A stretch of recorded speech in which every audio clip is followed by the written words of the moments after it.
Cruz de los Remix. So maganda naman mga kasama ng kalabasan.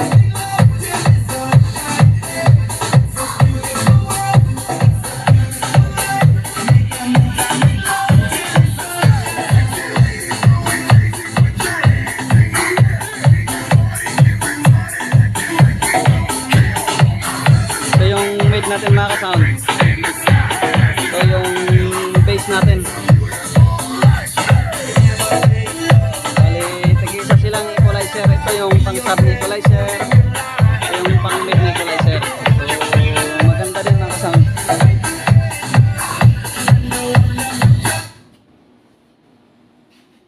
So natin mga ka-sound.